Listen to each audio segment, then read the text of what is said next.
Welcome to ஆத்மா. முதல் காதல், முதல் பயணம், முதல் வகுப்பு, முதல் அறிமுகம், இவை எல்லாமே ஒரு எதிர்பார்ப்போடு தான் ஆரம்பமாகிறது. 4 மாணவர்கள் முதலாக சந்திக்க வேண்டும் என்ற ஒரே நோக்கத்தில் வருடக்கணக்கில் பயணித்த வழியில் உலக அதிசயமே நடந்தாற்போல் அமானுஷ்யத்தால் பாதிக்கப்பட்ட ராமச்சந்திரன் சொன்ன விஷயங்கள் அவர்களுக்கு ஆர்வத்தை தூண்டியது. உலகம் இயங்குவதிலிருந்து மனித வளர்ச்சி வரை அனைத்துமே விஞ்ஞானம்தான் என்று அதீத நம்பிக்கையில் இருந்தவர்கள் இப்பொழுது அமானுஷ்ய சக்தியை காணப்போகிறார்கள். மடியில் கனம் இருந்தால்தான் மனதில் பயம் இருக்கும். இவர்களுக்கு மடியில் கனமும் இல்லை, பயமும் இல்லை. வாருங்கள், இவர்களோடு சேர்ந்து ஆத்மாவிற்கு பயணிக்கலாம்.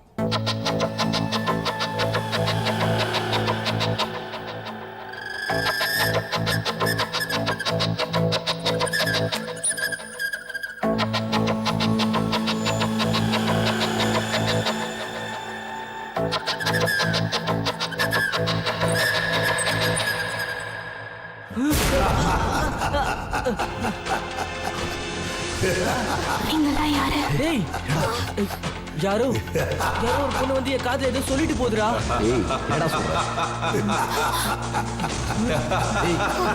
யாரு? டேய், என்னடா நடக்குது? டேய், யாரு? வெயிட் வெயிட் வெயிட், என்ன சிரிப்பு? யாரா இருந்தாலும் கண்ணுக்கு தெரியற மாதிரி வந்து நில்லுங்க. கண்ணுக்கு தெரியாம பேசுறதெல்லாம் வேண்டாம். நாங்க ஆவிகளை ரிசர்ச் பண்ற ஸ்டூடெண்ட்ஸ். உங்களை மாதிரி அமானுஷ்ய சக்திகளோட நாங்க பேசணும். உங்க பிரச்சனை என்ன நாங்க தெரிஞ்சுக்கணும். எந்த விளைவா இருந்தாலும் அதுக்கு ஒரு சொல்யூஷன் இருக்கு. அதெல்லாம் என்னன்னு தெரிஞ்சுக்கிறேன் நாங்க வந்திருக்கோம். சிரிக்காதீங்க, நிறுத்துங்க.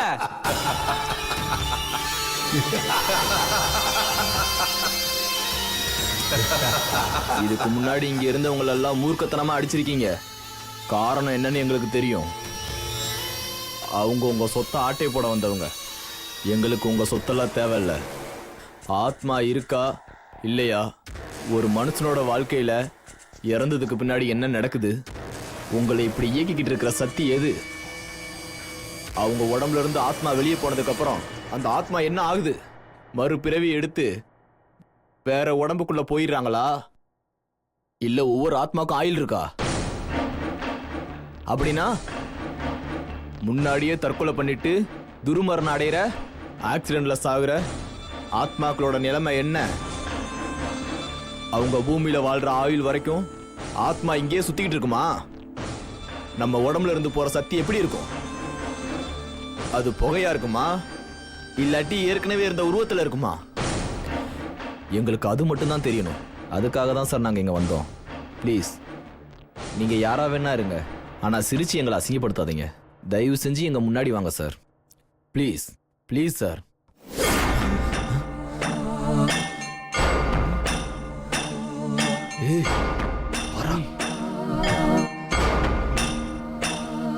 எல்லாரும் ஸ்டூடெண்ட்ஸா?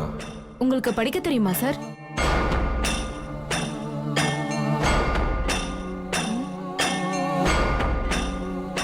என்ன சார் அப்படி எங்களை மாதிரியே இருக்கீங்க? எங்களுக்கு நம்பிக்கை வர வரைக்கும் உங்ககிட்ட காட்டுற முகம் வேற மாதிரி இருக்கும். காரணத்தை சொல்லிட்டீங்களே, ஒருத்தரை நம்பணும், ஏமாந்தோம், செத்தோம். செத்த பின்னாடி எங்கள் சொத்தை விட்டு போக எங்களுக்கு மனசு வரல, அதான் அங்கேயே இருந்துட்டோம். சார் ப்ளீஸ் ஃபீல் பண்ணாதீங்க. அடுத்து நீங்க என்னதான் செய்ய போறீங்க? உங்களுக்கு ஆயுள்னு ஒண்ணு இருக்கா இல்லையா? அப்ப ஆயிரக்கணக்கான வருஷமா இங்கதான் இருக்க போறீங்களா? சார், எங்களுக்கு எங்க ரிசர்ச்ல எங்களோட சக்சஸ் நாங்க உங்களை பார்த்ததுதான். அடுத்த சக்சஸ் இல்லைன்னு நம்பிட்டு இருந்தோம். அதை இருக்குன்னு நீங்க ப்ரூவ் பண்ணிட்டீங்க சார். எங்க சந்தேகத்துக்கு மட்டும் உங்ககிட்ட இருந்து பதில் எதிர்பார்க்கிறோம் சார். சார், இங்க வேற யார் யாரெல்லாம் சார் இருக்காங்க? அப்பா, அம்மா, என் தங்கச்சி, என் மனைவி. அப்போ மொத்தம் 5 பேரா சார்?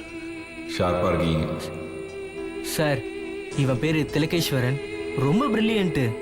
எங்களுக்கு இந்த அக்கவுண்ட்ஸ் சப்போர்ட் எல்லாமே இவன் தான்.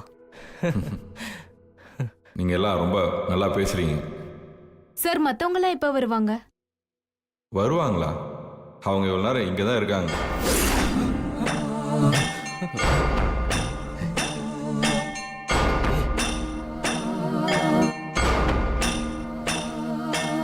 என்ன பாக்குறீங்க? என் பையன் பேசுனதை கேட்டேன். நீங்க வந்த நோக்கம் நல்ல நோக்கமா இருக்கு. அதனாலதான் உங்களுக்கு இந்த மரியாதை. இது மரியாதையா? நாங்க பேசுறோம்ல, அதான் நான் உங்களுக்கு கொடுக்கிற மரியாதை.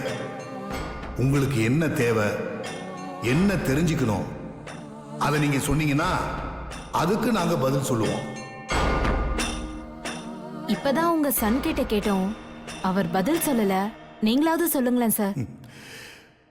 எங்களுக்கு இங்க இருக்கணுங்கிற ஆசை இல்ல, ஆனா இது எங்களுக்கு பிடிச்சமான இடம். எங்களை வழி அனுப்பி வைக்க இங்க யாரும் இல்ல. அவங்க எங்களை தேடி வருவாங்க, அவங்க வழி அனுப்பி வைப்பாங்கிற நம்பிக்கையெல்லாம் போயிடுச்சு. சார், தப்பா நினைக்காதீங்க. நான் மறுபிறவையை பத்தி ஆராய்ச்சி பண்றேன். நீங்க பிறந்த இடம், தேதி இதெல்லாம் சொல்ல முடியுமா சார்? நான் கெட்டு குட்டிச்சுவரானதே இந்த ஜோசியம் ஜாதகத்தால தான். நான் மட்டும் சாமி கும்பிடாம நல்ல நேரம் எப்போ வரும்னு காத்திருக்காம இருந்திருந்தேன்னா என் ஒசரம் வேற மாதிரி இருந்திருக்கும். 6 மாசத்துல குரு நகருது, 8 மாசத்துல கேது நகருது, சனி நடக்குதுன்னு சொல்லி சொல்லியே என் வாழ்க்கையோட ஜோலியை முடிச்சிட்டானுங்க. சரி, அந்த மாதிரி ஒரு சூழ்நிலை வந்துருச்சு. நீங்க என்ன செய்யணும், எப்படி வாழணுமோ அந்த வாழ்க்கையை வாழ்ந்துட்டு செத்து இருக்கணும். இங்க பாருங்க, அப்பாவும் அம்மாவும் நல்ல மனசோட இருந்திருக்கணும். நல்ல நேரம் காலம் இவங்க 2 பேரோட ராசி மொத்தத்துல முன் வினை பயன் இதெல்லாம் கரெக்டா இருந்திருந்தா மட்டும்தான் புள்ள குட்டிங்களே சந்தோஷமா வளர்த்து ஆளாக்க முடியும். வாழ்க்கையில தப்பு பண்ணவங்களை நிறைய பேரை நான் ஆராய்ச்சி பண்ணியிருக்கேன்.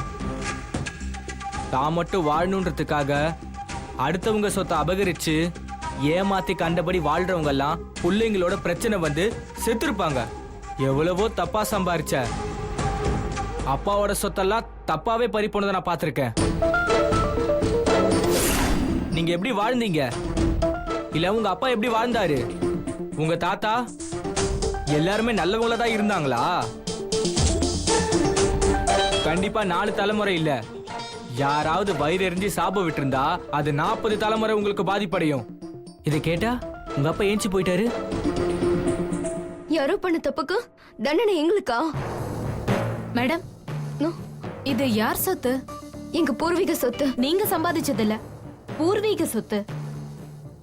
உங்க பெரியவங்க சம்பாதிச்சு வச்ச சொத்து வேணும், ஆனா அவங்க சம்பாதிச்சு வச்ச பாவம் வேணாம். இது என்ன மேடம் தப்பா இருக்கு?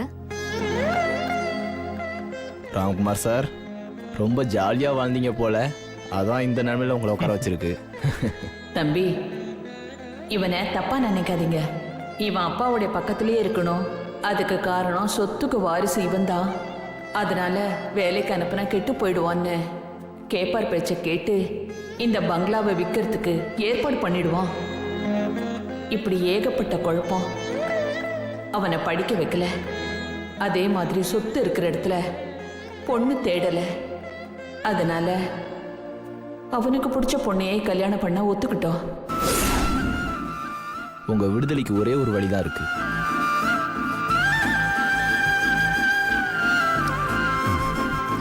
திதி கொடுக்கணும். உங்க ஆத்மாக்களை சாந்தி அடைய வைக்கணும். நீங்க இறந்து போன 16வது நாள்ல உங்களை படைச்ச இறைவன் உங்களுக்காக எதிர்பார்த்துட்டு இருப்பாரு. ஆனா நீங்க இறந்து 20 வருஷம் ஆகுது, இன்னும் போகல. இறந்து போனதுக்கு அப்புறமும் சந்தோஷமா வாழணும்னு பேராசை. அப்பா கிட்ட சொல்லுங்க, நாங்க இருக்கோம். உங்களை ரொம்ப சந்தோஷமா உங்களுக்கு தேவையானதெல்லாம் பூர்த்தி செஞ்சு உங்களை அனுப்பி வைக்கிறது எங்களோட பொறுப்பு. டேய், எங்கடா? எங்க போனாங்க? என்னாச்சுன்னு தெரியலையே. எங்க போனாங்க?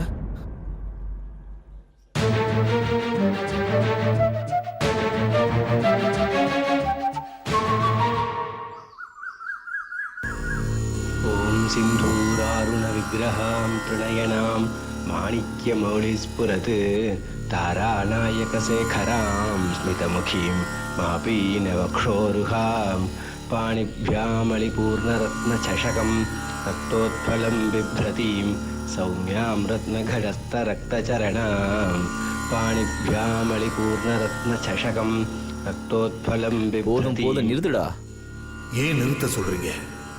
இந்த வீட்டுல மந்திர சொல் கேட்டு எவ்வளவு நாளாச்சு? பாடுங்க தம்பி. சதம் சிதமுதம் சித நிகுஞ்சித பதம் ஜல ஜலம் ஜலிதமஞ்சு கடகம் பதம் ஜலிஹம் ஜனமனம் ஜனமச்சஞ்சல பதம் ஜனநபம் ஜனகரம் கதம்பருச்சிமம் வரவசம் பரமமம்புத கதம்ப கவிடம்ப ககலம் சிதம்புதிமணிம் புதஹதம் புஜ. சந்தோஷம் தம்பி, மனசுக்கு ரொம்ப நிறைவா இருக்கு. அப்பா நேத்து நீங்க எங்க கிட்ட கோவமா பேசாமலே போயிட்டீங்களேப்பா. கோபம்லாம் இல்லை தம்பி, எங்க மேலதான் தப்பு. எங்க மூதாதையர்கள் தப்பு பண்ணவங்க. குடி, ரேசு, பெண்களோட சாபம், இப்படி பல பாவங்களை பண்ணி ஏராளமான சொத்தை சேர்த்தாங்க. அப்புறம் எல்லாத்தையும் அழிச்சிட்டாங்க. எங்க அப்பா கொஞ்சம் நாணயமா இருந்ததால இந்த ஒரு பங்களா மட்டும் மிஞ்சிச்சு. அதையும் இந்த சேட்டு எங்க கிட்ட இருந்து அடிச்சிட்டான். ஐயா, சாபன்றது 100 ஜென்மம் எடுத்தாலும் தொடர்ந்து வரும். தப்பு செஞ்சவங்க உங்க மூதாதையர்ல இருந்து உங்க புள்ள வரைக்கும் பாதிக்கும். உங்க தலைமுறையும் தாண்டி. அவ்வளவுதான்.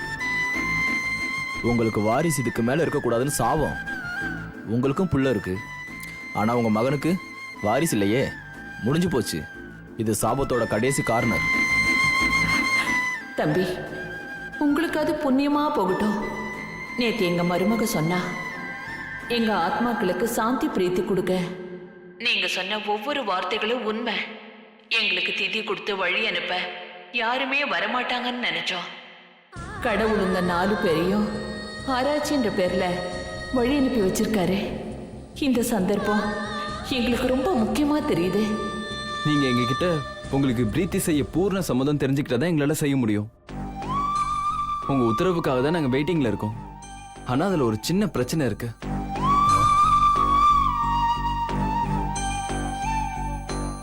வாரிசு இருக்கிறவங்க ரத்த சம்மந்தம் உள்ளவங்க மட்டும்தான் பிரீத்தி செய்ய முடியும். அதனாலதான் அவங்களுக்கு தனியா கோத்திரம் பிரிக்கப்படுது. இந்த கோத்திரத்துல உள்ளவன் ரத்த சம்மந்தத்துல உள்ளவங்க இன்னொரு பிரீத்தி கொடுக்கலான்னு விதி இருக்கு. நாங்க உங்களுக்கு கொடுக்க போற இந்த திதியால மோட்சம் உங்களுக்கு கண்டிப்பா கிடைக்கும். ஆனா உங்களோட பித்ரு தோஷம் கண்டிப்பா எங்களுக்கு வந்துடும். உண்மையிலேயே உங்களுக்கு கரெக்டான டைம்ல வர வேண்டிய மரணம் வரல, துருமரணம் அடைஞ்சிருக்கீங்க. அதனால நாங்க இத பண்ணா அதோட விளைவுகள் எங்களுக்கும் வரும். அதை பத்தி எங்களுக்கு கவலை இல்லை. நான் பிறந்ததுல இருந்து கடவுளுக்கு தொண்டு செஞ்சிட்டு இருக்கேன். கடவுளுக்கு உண்டான பிரார்த்தி, பூஜை, புனஸ்காரம் எல்லாம் செஞ்சுக்கிட்டு இருக்கேன். கடவுளுக்கு பக்கத்துல இருக்கிறது எவ்வளவு பெரிய பாக்கியம். ஆனா இப்ப என்னோட ஆராய்ச்சி கடவுள் இருக்காரா இல்லையா, கடவுள் பக்கத்துல இருந்துகிட்டு மாறுபட்ட கருத்தா இருக்கு. மக்கள் கோயிலுக்கு அலப்பாஞ்சு வந்துகிட்டு இருக்காங்க, பட் கடவுளை நான் பார்த்ததில்ல. அப்பதான் இவங்களோட ஆராய்ச்சி எனக்கு ரொம்ப எதிர்பார்ப்பையும் ஆர்வத்தையும் கொடுத்துச்சு. இவங்களோட சேர்ந்துக்கிட்டேன். இத்தனை வருஷம் கழிச்சு கடவுளை பத்தி நான் தெரிஞ்சுக்கிட்டேன். இருக்காரா? ராம் மகாலுக்குள் யாரையும் அனுமதிக்காத ஆத்மாக்கள் மாணவர்களின் பேச்சால் குணம் மாறி வெளித்தோன்றுகிறார்கள். நட்பாகிவிட்டால், எதிரிகள் மீது நம்பிக்கை வந்துவிட்டால் லாப நஷ்ட கணக்குகளை கூற வேண்டியதுதானே. மாணவர்கள் தாங்கள் வந்த நோக்கத்தை கூறியதும் ஆத்மாக்கள் அனைத்தும் அவர்களோடு ஐக்கியமாகிவிட்டனர். பொறுத்திருந்து பார்ப்போம் இனி என்ன நடக்கப் போகிறது என்று. இறைவனை நேசிப்பவர்களில் வல்லமை படைத்தவர்கள் இறை மறுப்பாளர்கள். இறைவன் இருக்கிறான் என்று சொல்பவர்கள் ஆஸ்திகம். இறைவன் இல்லை, இறைவன் ஒரு பித்தலாட்டக்காரன், இறைவனை நம்பாதீர்கள் என்று 3 முறை சொல்பவர்கள் இறை மறுப்பாளர்கள். இறை நம்பிக்கை இல்லாதவர்கள் இறைவனை காண முடியுமா? விளையாடி ஜெயிப்பதற்கு தேவை அதற்கான களம்தான். களத்தில் விளையாடுபவன் வீரன், நின்று வேடிக்கை பார்ப்பவன் கோழை. உள்ளே வந்த 4வரும் ஆத்மாக்களை கண்டு பயப்படாமல் தங்கள் செய்கையாலும் பேச்சாலும் அவர்களை கவர்ந்து விட்டார்கள். வாருங்கள் பார்க்கலாம். இருக்காரு, ஆனா அவரை பார்க்க முடியாது, உணரலாம். இதோ இவர் இருக்காரே, கடவுள் இவரை பொறுத்தவரை இயற்கையின் மறு வடிவம், பிரபஞ்ச சக்தி தான் கடவுள். இவங்க இருக்காங்களே, கடவுள் இவங்களை பொறுத்த வரைக்கும் சூரியனும் அதை சுத்தி வர கோள்களும் தான். அதன் மூலியமா வர கதிர்வீச்சால நம்ம உடம்புக்குள்ளேயும் நம்ம உயிர்க்குள்ளேயும் ஏற்படும் வினைகள், விளைவுகள், எண்ணங்கள், அதுக்கு பயனாய் வாழ்க்கைக்கு தேவையான சந்தோஷம், வெற்றி, வம்சம், வழித்தோன்றல், இப்படி எதிர்காலத்துக்கு தேவைப்படுற விஷயங்கள். இவங்களோட கணிப்பு இப்படி இருக்கு. இவர் இருக்காரே, ஆத்மாக்கள் இருக்கா பார்க்கல. ஆத்மாக்களுக்கு மேல போன வாரம் வரைக்கும் நம்பிக்கை வரல. இப்போ உங்களை பார்த்ததுக்கு அப்புறம் நம்புறோம். எங்களுக்கு இப்போ ஒரு ஆசை தோணுது. எங்கெங்க ஆசை நிறைவேறாமல் ஆத்மாக்கள் அலப்பாஞ்சு சுத்திக்கிட்டு இருக்கோ அவங்க எல்லாருக்கும் மோட்ச பிரதி கொடுக்கணும். இப்போதைக்கு அதான் என்னோட கடமை, அதான் என் ஆசையும் கூட. தம்பிகளா, ரொம்ப நாளா சொல்லி அழணும்னு நினைச்சிட்டு இருந்த ஒரு விஷயம். அதை இந்த சந்தர்ப்பத்தில் நான் சொல்லிடுறேன். நான் வாழணும்னு நினைச்சிருக்கணும். ஒவ்வொரு மனுஷனுக்கும் கௌரவம் தான் பிரச்சனை.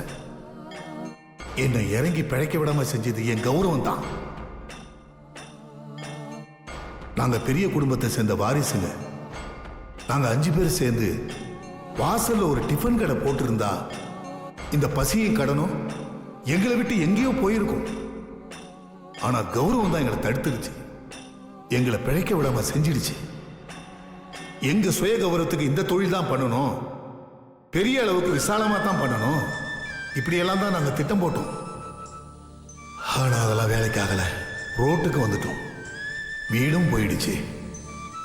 கிடைச்ச கொஞ்சம் பணத்தை வச்சுக்கிட்டு ஒரு சின்ன வீட்டை வாடகைக்கு எடுத்து சின்ன சின்ன தொழில் செஞ்சு உசுரோட சந்தோஷமா வாழ்ந்திருக்கணும்.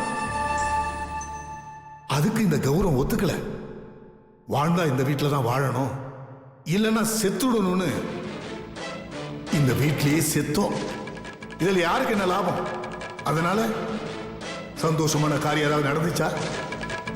திதி கொடுக்க தர்ப்பணம் செய்ய ஆள் இல்லை. பசி பசி ஆவியான எங்களுக்கு பசி எடுக்கும். எங்களுக்கு பிண்டம் கொடுக்க கூட ஆள் இல்லை. ஏன்னா நாங்க யாருக்கு எந்த நல்லதும் செய்யல. எப்படியோ என்ன புண்ணியமோ நீங்க இங்க வந்திருக்கீங்க. சீக்கிரம் செய்யுங்க தம்பி, காலத்தை தாழ்த்தாதீங்க. எங்க ஆத்மா சாந்தி அடைஞ்சா உங்களுடைய எதிர்காலத்துக்காக எங்க ஆத்மா பிரார்த்தனை பண்ணும். நாம எதுக்காக வந்தோம்? ஆனா இங்க இருக்கிற சூழல், இவங்க எதிர்பார்ப்பு இதெல்லாம் பார்த்தா இவங்களுக்கு ஹெல்ப் பண்ணணும்னு ஆசையா இருக்கு. எத்தனை தடைகள் வந்தாலும் இவங்களோட பித்ரு கடனை அடைச்சிட்டு அடுத்த முயற்சியை நம்ம பண்ணணும் நண்பா.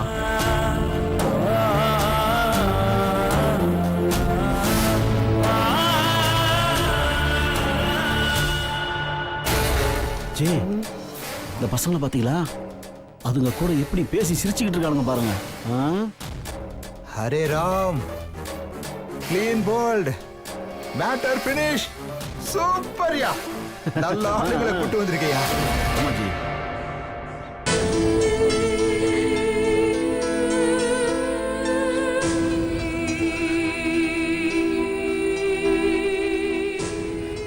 காலையிலே வந்துட்டானுங்க பாரு.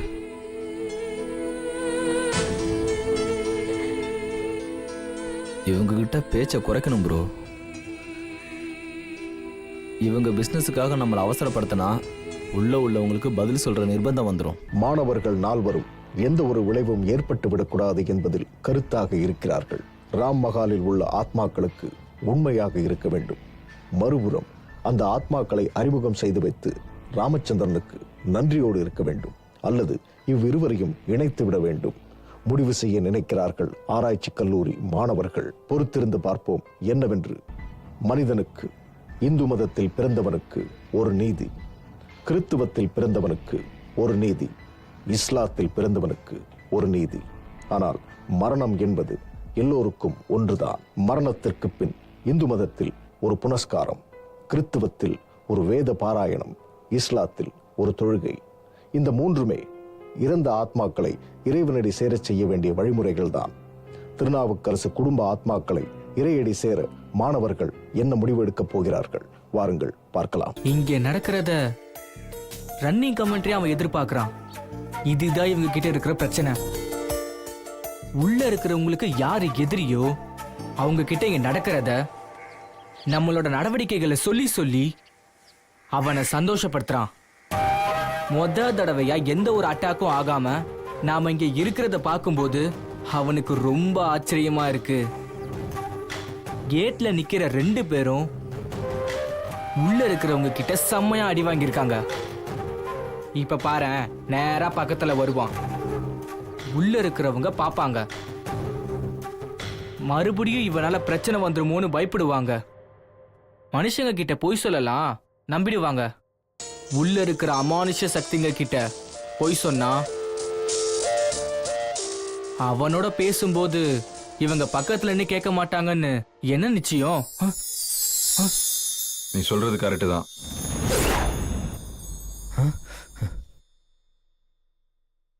நீ ஜட்ஜ் பண்றது கரெக்ட் தான் மதன்.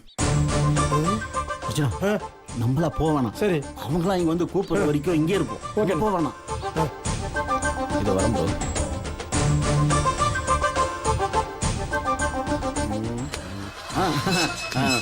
தம்பி என்ன சார் வாங்க வாங்க. காலையில இங்க வந்திருக்கீங்க? ஆ, எப்படி போய் சுந்தர்ராஜா இருக்கான்ல, அந்த ஆவிங்க கிட்ட திதி கொடுக்கறதா சொல்லியிருக்கான். சரி. வர்ற அமாவாசை அன்னைக்கு அவங்களுக்கு வேண்டப்பட்டவங்க எல்லார்ட்டையும் சொல்லிருங்க, சரியா? சரி. அப்புறம் திதி கொடுக்க தேவையான பொருள் வாங்கிடுவோம் வாங்கிடுவோம். வாங்கிடுவோம். அப்புறம் ஆத்மா இருக்கிறதா காமிச்ச உங்களுக்கு நாங்க செய்ய வேண்டிய கடமையை செஞ்சுட்டு உங்களை திருப்திப்படுத்திட்டு நாங்க போயிடுறோம். சரி தம்பி, ஓகேவா? சரி தம்பி, ரொம்ப நல்லது. இவன் என்ன ஹெல்ப் உனக்கு பண்ணா? இல்லைனா 3 வருஷமா ஆவி இருக்கா இல்லையான்னு ஆராய்ச்சி பண்ணிக்கிட்டு இருந்தோம். இந்த ஆராய்ச்சியில் இவர் புள்ள மூலியமா எங்களுக்கு அறிமுகமானவர். ஆனால் அவங்க என்ன எதிர்பார்ப்போட இருக்காங்கன்னு தெரியல. ஆனால் சேட்டால பாதிக்கப்பட்டவங்க. இவர் தான் இந்த இடத்த எங்களுக்கு காட்டினாரு. உங்களால் முடிஞ்சா ஏதாவது உதவி பண்ணுங்க.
நம்ம செய்த இந்த திதியையும் உணவையும் அந்த ஆத்மாக்கள் எல்லாம் நல்ல முழு மனதோட திருப்தியா ஏத்துண்டு அவளெல்லாம் வைகுண்டத்துல மகாவிஷ்ணுவோட ஐக்கியமாயிட்டா.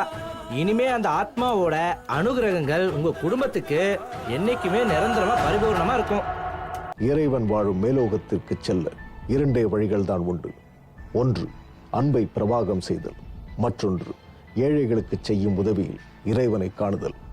தோஷங்களை சுமந்து கொண்டு அற்ப ஆயுசில் வாழ்க்கையை முடித்துக் கொண்டவர்களுக்கு இந்த மாணவர்கள் செய்த பிராயச்சித்தம் திதி கொடுத்தல்.